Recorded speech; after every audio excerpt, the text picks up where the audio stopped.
Hello, Trojan Nation. Coach Kennelly here, coming to you, talking to you about the oldest and greatest sport on the world, wrestling. And it is an argument with track and field. When people were born, they started running, racing each other, and they started fighting and grappling, wrestling. Now, who knows if the first person lost a race and grabbed the other person and slammed them, or the other person grabbed them, slammed them, then they ran away for a race. But track and field and wrestling hold claim to the world's oldest sport. This version of wrestling we're going to discuss today is called Folkstyle. Folkstyle is an American style of wrestling that's control-based, and it is done primarily in America, and we do it at the high school level. So our Bradley Tech Trojans team, for the men and the females, is a Folkstyle team. And for college for men, they also wrestle Folkstyle there as well. So a lot of kids that get a scholarship, they go on to wrestle Folkstyle. The highest accolade you could get in Folkstyle is a national champion. So we're still looking to get a few of those at the school from Tech. We've had a lot of kids win state titles and place nationally, and we've had some national champs as well. So we're looking to build on that. This is one of the better sports. We've been city champions. You see my shirt from 2008 all the way till 2020 consecutively. We have not lost, and we're looking to build on that. And I think this generation of kids, I'm hoping you see this video and you give it a try. Even if you don't like wrestling, the skills it's going to teach you throughout life are going to benefit you in whatever you do.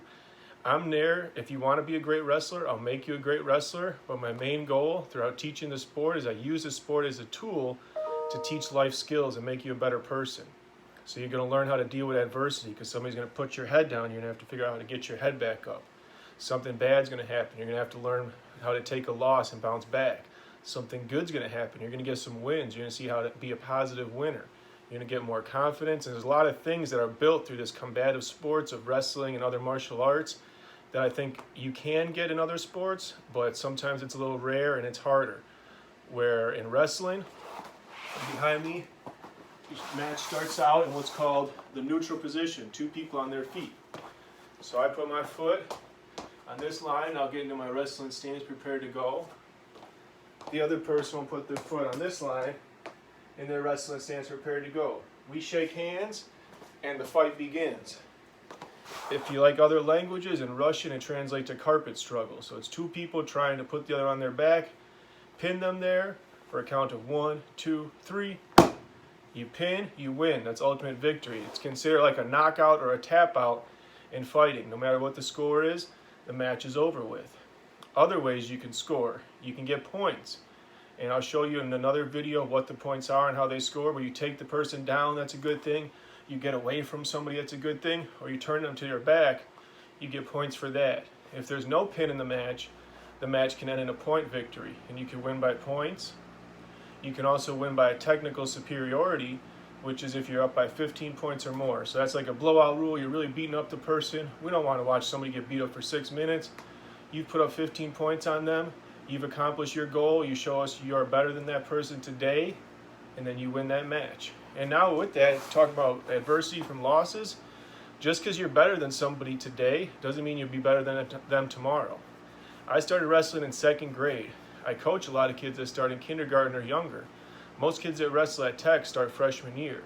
So you might have to go through that adversity while you're learning the process of taking some losses to kids you might be faster than, you might be stronger than, but they're a little more technical skilled and smarter. You stick with the program, you keep showing up, we give you those technical skills, and you'd be surprised on how fast I can get kids throughout our system that's diligently planned. And I could go more in depth than that. It's like climbing a mountain. If you want to go to the top of the mountain, you don't just start walking, you ask somebody that's been there before. I've been to the top of the mountain as a coach and an athlete, so I know how to guide kids there. You show up, you give me a good effort and a good attitude, and I guarantee you those good results are going to start to come. So that's just because somebody beats you, say October, we want to beat them in the state tournament in March. So that's where the development happens over your season. The big times was city conference, where I said Tech has won from 2008 to 2020. We've been the champs of MPS. And then we beat the other teams locally, and we advanced to state at the Cole Center in Madison. And I've had a lot of kids wrestle there, and other styles we'll go into.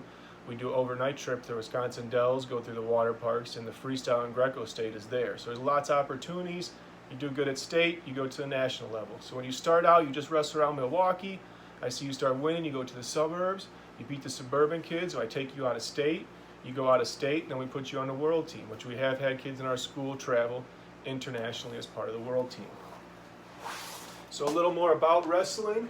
This is done in a circle. Right now I have a 10 by 10 circle, which is used for practice. This is my practice facility for myself, my son, and some of my pupils. The school mat will be 30 foot wide, so you got a lot more room to spread out, use some space. I can do leg attacks, I can grab you for an arch and a throw. Somebody's coming at my legs, get a sprawl, protect them, coming back up. So I got a lot of room to spread out and do things. Similar to football, if I'm going to get a takedown and this is the out of bounds line, I need to drag my toes to finish that takedown. Just like you're going in a catch in football, you drag your toes, you go on this line to stay in, I catch it, and then I go out. I secure my takedowns. If I step out of bounds with 1 foot, out of bounds doesn't count.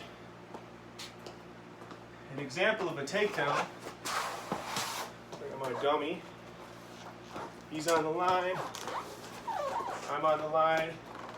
We talked about the different quadrants in self-defense.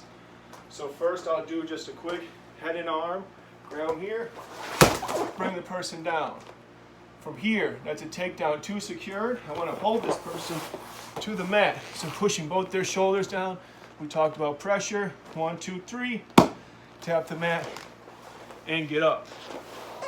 This person, when they fall, they normally fall to their belly. The object of the person on their belly is to stand up. Now I'm on offense, they're on defense.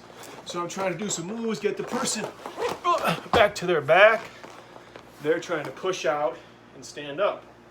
I'll show you my next video, a couple clips of different moves. You can do some basics in those positions. But I wanted you to know the match starts neutral, so you're on your feet fighting the other person. And then the second period, there's 3 periods. The second, they flip a coin, red or blue. They gave it to red, so it's my partner's choice. They could choose top, down, neutral, or defer to the 3rd period. Now, if you've been doing good and getting a lot of takedowns, I might tell you, let's go on our feet, let's take this person down again. If you're struggling with takedowns, I'm going to try to put you, let's say you get away a lot, I'm going to put you in the down position. Let's get out, let's get that 1 point so we can work on our feet and try to get something new. If you're a good pinner, I'm going to put you in what's called the top position. So you get to start in that offense and try to put the person to their back for a pin. If it's a close match, and I think it's going to go down to be a pretty close one at the end, I might defer. So you let the other person choose this period. Now we get a choice at the end. So if I'm winning, maybe I'm going to choose top to hold you down and beat you up. If I'm losing, maybe I'm going to have to choose neutral in that period to go get that takedown. So there's a lot of strategy that goes into choice.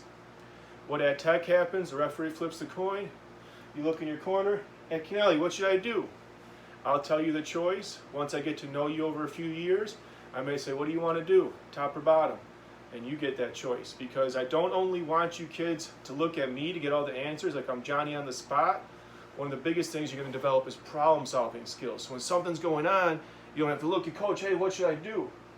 I'm going to let you struggle, I'm going to let you make mistakes, so when mistakes happen in competition, you know what to do, you know how to react, and you'll be able to think on your own. I describe it like an artist. I'm going to give you a canvas, and you're going to be able to make a beautiful picture. I'm going to tell you all the stuff you can draw, I'm going to give you all the colors to paint, I'm going to give you the paintbrush. But at the end of the day, you got to paint your picture.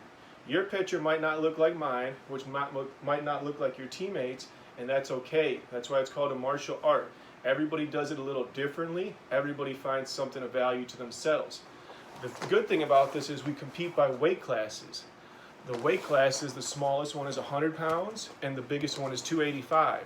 So most high school kids fit somewhere into that category. If you do not, we got weight classes whether we need to bulk you up or whether we need to sink you down and lose some weight in order for you to compete. So it's something for everybody. We got some of the littlest kids in the school to some of the biggest kids in the school and everything in between, males and females, and that's what I love about all different colors, shapes, and sizes, very diverse crew, and we have a lot of fun. The only things I ask out of that group is effort and attitude. You give me a good effort, you give me a good attitude, I'm going to give you the world. Those are 2 things you can control. You give me a bad effort, you give me a bad attitude, when you get out there on the mat, somebody's going to kick your butt. You follow my plan, at least you have a chance to win.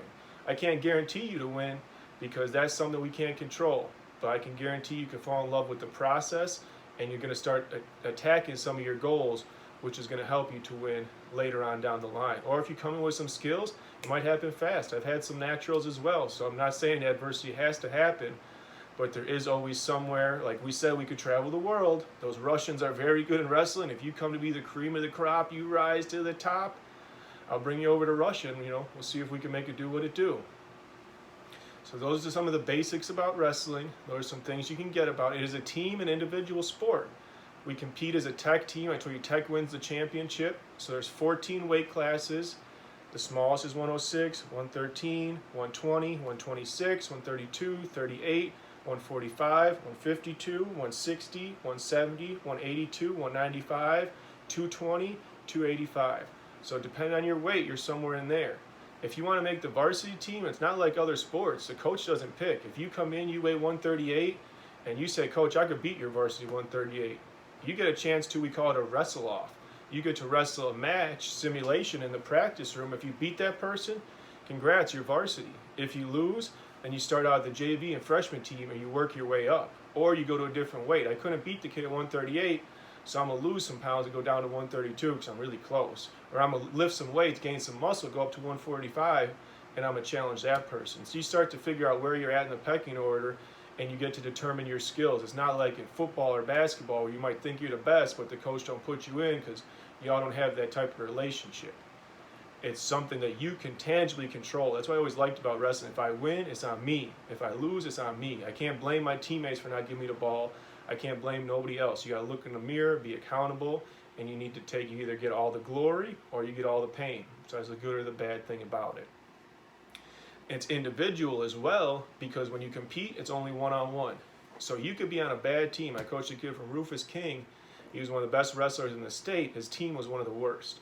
His team would constantly lose, but he would always win. So just because you're on a bad team doesn't necessarily mean that you can't be a good individual. I've had the same with track and field. We have some kids who run at Tech, very competitive in the state in track and field, where our team's been very low level in the city. So you can get your team aspect and the individual. So it's a very interesting sport. We got our Folkstyle that is done in America. We get told about the neutral position, the top position, the down. 3 periods long. We host home duels at Tech. We travel all over, like we said, the country and the world, depending on your skill level. And I really hope it's something that you all try out. If you play other sports, give it a shot. I've had tons of athletes come in. We have basketball kids roll around. Football, it works great with football, track and field, almost every sport. We are very gymnastics based, and I make athletes more than wrestlers. So if you're not necessarily a wrestler, come give this a shot, and we'll see what an athlete can do, and you might have skills you don't know about. So thank you for watching. This has been our intro and tactics talk about folk style. I'm excited to give you the other 2 styles, freestyle and Greco-Roman, which I actually prefer, but thank you for watching this. And if you want to sign up, I'm the head coach, Coach Kennelly. Talk to me, talk to anybody on the Trojan wrestling scene, and let's see you on the mats. Boy, girl, or female, I guarantee if you try it out for a month and you don't like it, then you can come back to me and I'll get you lunch for a week at school. Because I never had somebody try and give it their best effort that didn't like it. We got team managers, we got a bunch of different positions that you could do to be involved.